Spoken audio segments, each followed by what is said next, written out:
नमस्ते फ्रेंड्स, मेरे इस चैनल में आप सभी का स्वागत करती हूँ। तो आज हम इस वीडियो में स्लीवलेस ब्लाउज़ की कटिंग देखने वाले, कटिंग और स्टिचिंग। और इस ब्लाउज़ पीस में ना इस तरीके से प्रिंट आ चुका है। तो बहुत सारे मेरे लहंगा ब्लाउज़ वगैरह साड़ी में इस तरीके से डिज़ाइन आ रहा है। तो आप इस ब्लाउज़ की कैसे कटिंग करें वो इस वीडियो में मैं आपके साथ शेयर करने वाली। तो वीडियो को एंड तक देखिए। कटिंग और स्टिचिंग में दोनों साथ में दिखा रहे हैं। तो इस वीडियो में आपको स्लीवलेस ब्लाउज़ और प्रिंटेड ब्लाउज़, इस तरीके से डिज़ाइन वाले ब्लाउज़ कैसे कट करें वो भी आपको आसानी हो जाएगी। तो चलिए अब हम वीडियो स्टार्ट करते हैं। तो देखिए इस तरीके से पूरे ब्लाउज़ में ना बैक और फ्रंट स्लीव्स को इस तरीके का डिज़ाइन आया है। तो सिर्फ हम इस ब्लाउज़ में ना फ्रंट और बैक की कटिंग करने वाले हैं, क्योंकि इस ब्लाउज़ में हमें स्लीव्स लगाना नहीं है। तो कस्टमर को ये स्लीवलेस ब्लाउज़ चाहिए, तो इसकी वजह से मैं इसमें ना स्लीव्स की कटिंग नहीं करने वाली हूँ। इस तरीके के ब्लाउज़ कटिंग करते वक्त ना हमें पहले जो मेन फैब्रिक है उसके ऊपर ही हमें कट कर लेना है, अस्तर पर बाद में कट कर लेना है। तो देखिए इस तरीके से अच्छे से ना हमें फोल्डिंग कर लेना है। तो हम यहाँ सबसे पहले फ्रंट पार्ट की कटिंग कर रहे हैं। तो दोनों पार्ट ना सेम आ चुके हैं, फ्रंट और बैक का नेक डिज़ाइन सब एक जैसा ही। तो देखिए इस तरीके से मैंने फोल्डिंग कर लिया है अच्छे से। तो अब हम इस पे मार्किंग करेंगे। तो यहाँ ना सबसे पहले हम यहाँ ना नेक विड्थ मार्क करेंगे। तो यहाँ नेक विड्थ में 2.25 इंच ले रही हूँ इस तरीके से। जहाँ ब्लाउज़ की स्टार्टिंग हो रही है डिज़ाइन, वहाँ से हमें इस तरीके से लाइन खींच कर ना 2.25 इंच पर मार्क करना है। बाद में यहाँ ना हमें शोल्डर लेना है। तो यहाँ मैं स्लीवलेस शोल्डर ब्लाउज़ बना रही हूँ, तो शोल्डर ना हमें थोड़ा ज़्यादा लेना है। तो मैं यहाँ 3.5 इंच पर शोल्डर लिया है। आप चाहो तो जैसे आपको मेजरमेंट के अनुसार लेना है। तो देखिए यार यहाँ आर्म होल में 5.5 इंच पर ले रही हूँ इस तरीके से। और फ्रंट वाला पार्ट है ना, तो 1 इंच का आर्म होल का शेप दे दिया है। अब हम यहाँ ना चेस्ट का फोर पार्ट मार्क करेंगे। तो चेस्ट का फोर पार्ट है 8.5 इंच इस तरीके से। और इसमें हम एक्स्ट्रा मार्जिन 2.5 इंच लेने वाले हैं। तो यहाँ ना हम फ्रंट पार्ट 1 टक्स के अकॉर्डिंग लेने वाले हैं, इस तरीके का डिज़ाइन होने की वजह से। तो देखिए यहाँ नीचे कमर का भी फोर्थ पार्ट मार्क कर लेती हूँ इस तरीके से। तो कमर का फोर्थ पार्ट है 7.5 इंच, उसमें 2.5 इंच मैंने एक्स्ट्रा मार्जिन लिया है। अब इस मार्किंग को ना इस तरीके से हम जोड़ लेंगे। तो यहाँ ना हमने ब्लाउज़ की लेंथ मार्क नहीं किया है, अब हम ब्लाउज़ की लेंथ मार्क कर लेंगे। वो सबसे पहले करना चाहिए था, मैं भूल गई। तो देखिए इस तरीके से हमें लेंथ मार्क करना है। तो यहाँ ना ब्लाउज़ की लेंथ हमें 12.5 इंच तैयार रखना है। तो मैं यहाँ 1 inch extra margin total 13.5 inch पर मैंने मार्क कर लिया इस तरीके से। तो देखिए अब हम नीचे भी इस तरीके से एक विड्थ में लाइन मार्क कर लेंगे। तो देखिए इस तरीके से अब हम फ्रंट नेक की लेंथ मार्क करेंगे। तो देखिए इस तरीके से। तो आगे के गले की मैं लंबाई 6 इंच लिया है और नीचे ना 3 इंच का विड्थ लिया है। तो देखिए इस तरीके से हमें ना राउंड शेप का गला दे देना इस तरीके से। तो देखिए, तो कितना भी बड़ा गला हो आप इस तरीके से हमें ना कम कर लेना है। तो हो चुका है हमारे फ्रंट पार्ट की मार्किंग। तो देखिए नीचे हमें 1 टक्स का मार्किंग करना है ना। तो फोल्डेड साइड से हमें 3.5 इंच पर मार्क करना है। बाद में टक्स की लेंथ में हमें 4 इंच और आजू बाजू में हमें सिलाई मार्जिन 1-1 इंच देना है इस तरीके से। तो देखिए, तो अब इसकी मार्किंग हो चुकी है, हम इसकी कटिंग कर लेते हैं। हमारे चैनल पर ना लहंगे का ब्लाउज़ भी मैंने नेटेड वाला वो भी कट कर पहले से अपलोड किया है। चाहो तो आप वो भी वीडियो देख सकते हो, उसका मैं लिंक डिस्क्रिप्शन में दे दूँगी। तो लहंगा ब्लाउज़ कटिंग करने के लिए आपको आसानी हो जाएगी। तो देखिए हमारे फ्रंट पार्ट की कटिंग हो चुकी है। अब हम इसी तरीके से बैक पार्ट की भी कटिंग कर लेते हैं।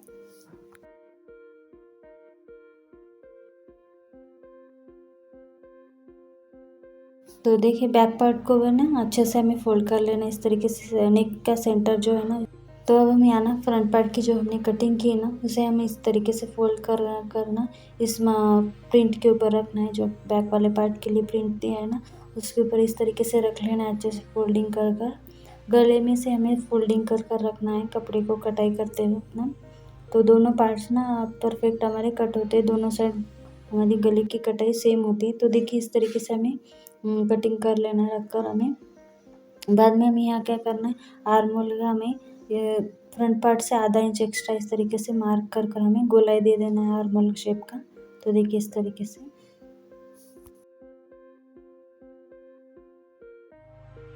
और यहाँ ना शोल्डर और हमारा नेक विड्थ ना सेम रहेगा। तब हम इस मार्किंग के अकॉर्डिंग हम कट कर लेंगे।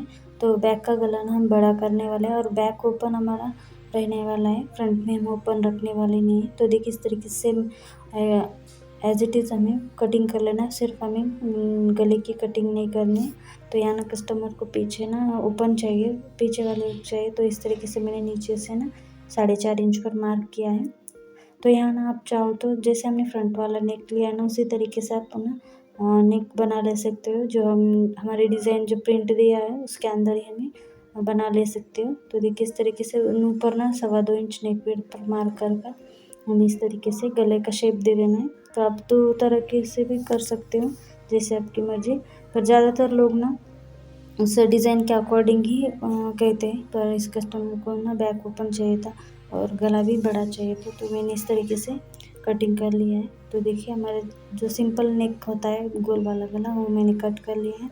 तो अब हम इसे ना एज इट इज़ अस्तर पर मार्क कर लेना है। तो देखिए मैंने इस तरीके से ना अस्तर के ऊपर दोनों बैक और फ्रंट को ना कटिंग कर लिया है। तो देख सकते हैं आप, सिर्फ मैंने नेक में या गले में मैंने कटिंग नहीं किया अस्तर के, और बाद में हम पल्टी लगाने के बाद ना मार्किंग का कटिंग करने वाले। तो देखिए इस तरीके से मैंने अस्तर के ऊपर भी हमारे टक्स की मार्किंग कर ले रही हूँ। तो यहाँ ना हमें आसानी हो जाती है बाद में हमने पल्टी मारने के गले को वगैरह। तो देखिए किस तरीके से अब हम यहाँ ना फ्रंट पार्ट को सबसे पहले हमें अस्तर को रखना है, अस्तर के ऊपर ना फ्रंट पार्ट को हमें उल्टा रख देना है। तो देखिए मेन फैब्रिक को उल्टा रख कर इस तरीके से हमने गले में ना इस तरीके से सिलाई लगा लेना है। तो सिलाई लगाने के बाद ना हम अंदर का अस्तर का कपड़ा है वो इस तरीके से कटिंग कर लेना है। अब हमें ना नीचे भी से पलट कर ना अस्तर को अंदर की तरफ फोल्ड कर लेना है। बाद में हम इस तरीके से प्रेस सिलाई लगा लेंगे। तो यहाँ ना आप चाहो तो गोट वगैरह भी पाइपिंग लगा सकते हो। तो देखिए अब हम पूरे टोटल ना ब्लाउज को इस तरीके से अस्तर और मेन फैब्रिक को ना अटैच कर लेते हैं। बाद में हम टक्स लगा लेंगे। तो देखिए हमारा टोटल ब्लाउज ना अटैच हो चुका है फ्रंट पार्ट वाला। तो एक्स्ट्रा जो फैब्रिक है वो कट कर लेती हूँ, अच्छे से फिनिशिंग दे देती हूँ। तो हम इसकी टक्स की सिलाई लगा लेंगे, जो हमने मार्क कराया था ना चॉक की मदद से, वो उसी तरीके से हमें इस टक्स को ना स्टिच लगा लेना है।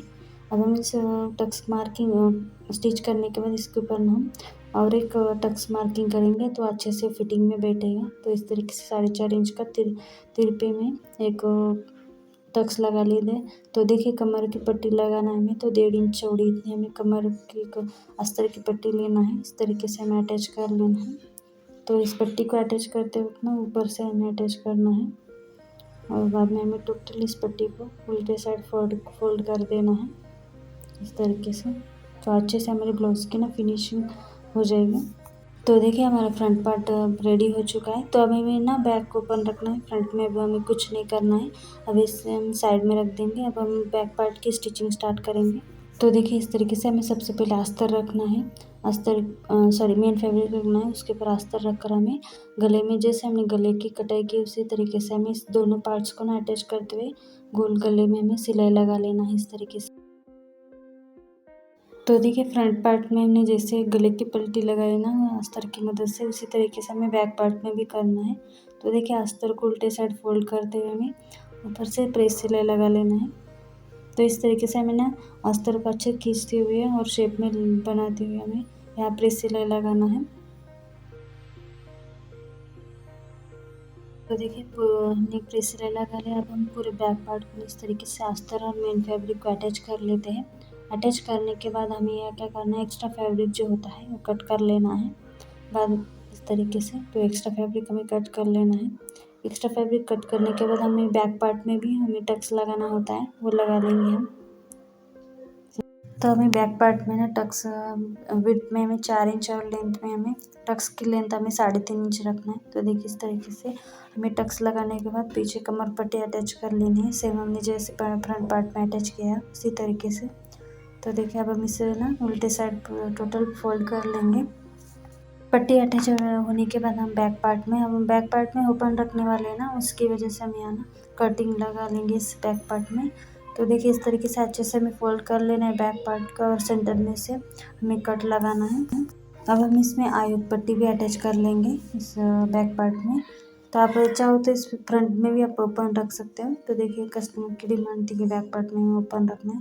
तो देखिए जैसे हम फ्रंट में आई और पट्टी अटैच कर लेते हैं ना, उसी तरीके से हमें बैक में भी अटैच कर लेना है।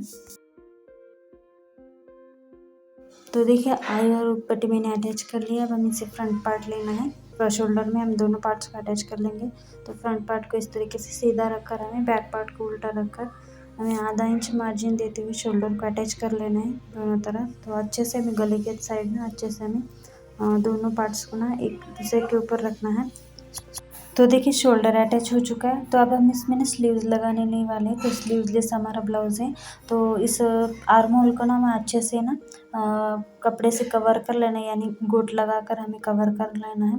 तो देखिए इस तरीके से मैंने पट्टी लिया है। अब हम इस आर्म होल को ना दोनों साइड से फ्रंट और बैक में इस तरीके से हमें पट्टी को अटैच कर लेना है और हमें उल्टे साइड ना फोल्ड कर लेना है। जैसे हम पाइपिंग वगैरह करते हैं उसी तरीके से हमें करना है। तो इस पट्टी को इस तरीके से अटैच करने के बाद टोटल हमें अंदर की तरफ फोल्ड कर कर प्रेस सिलाई लगा लेना है। तो हमारे इस आर्म होल का ना फिनिशिंग हो जाएगी। तो आपके यहाँ ना स्लीव्स लगानी होता है तो डायरेक्ट आप स्लीव्स अटैच कर सकते हो। तो देखिए मैं यहाँ ना स्लीव्स अटैच नहीं कर रही हूँ। इस तरीके से हमें पट्टी से हमें अच्छे से फिनिशिंग दे देना है। तो इसी तरीके से हमें दूसरे साइड भी फिनिशिंग दे देना है आर्म होल में। तो देखिए दोनों साइड मैंने आर्म होल में फिनिशिंग दे दिया। अब मैं इसकी फिटिंग कर लेती हूँ। तो देखिए इस तरीके से हमें ना ब्लाउज़ को सीधे साइड से एक सिलाई लगा लेना है अच्छे से, थोड़ा सा मार्जिन देते हुए, और एक्स्ट्रा हमें कट कर लेना है। बाद में उल्टे साइड को इस तरीके से हमें फोल्ड करते हुए सिलाई लगा लेना है। बाद में हम इस कवर सिलाई होने के बाद हमें बाद में फिटिंग की सिलाई लगाना है। तो इसी तरीके से अब हम दूसरे साइड में भी कवर सिलाई लगा लेंगे। तो आप ना स्लीव्स अटैच करने के बाद ना फिटिंग की सिलाई आप इसी तरीके से कर सकते हो। तो देखिए इसे भी हम दूसरे साइड में भी हमें अच्छे से फिनिशिंग दे देना है और उल्टे साइड से भी हमें सिलाई लगा लेना है। तो दोनों साइड हमारी कवर और सिलाई हो चुका है। अब हम इसमें ना फिटिंग की मार्किंग करेंगे। तो फिटिंग की मार्किंग करने के लिए हमें इस तरीके से ब्लाउज़ को उल्टा रख लेना है और फ्रंट पार्ट हमें ऊपर रखना है। तो सबसे पहले हम ना इस ब्लाउज़ का सेंटर मार्क करेंगे और चेस्ट का फोर्थ पार्ट और कमर का फोर्थ पार्ट हमें दोनों साइड इस तरीके से मार्किंग करना है।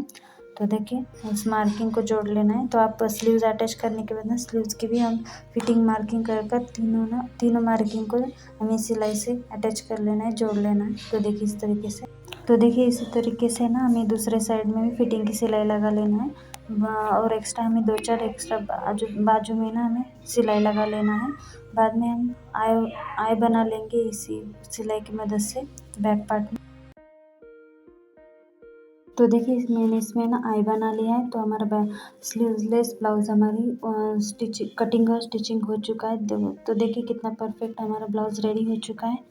तो फ्रेंड्स आज का वीडियो आपको पसंद आया होगा। तो पसंद आए तो लाइक ज़रूर कीजिएगा और कमेंट में ज़रूर बताइएगा आज का वीडियो आपको कैसा लगा। तो ओके फ्रेंड्स, मेरा वीडियो देखने के लिए धन्यवाद।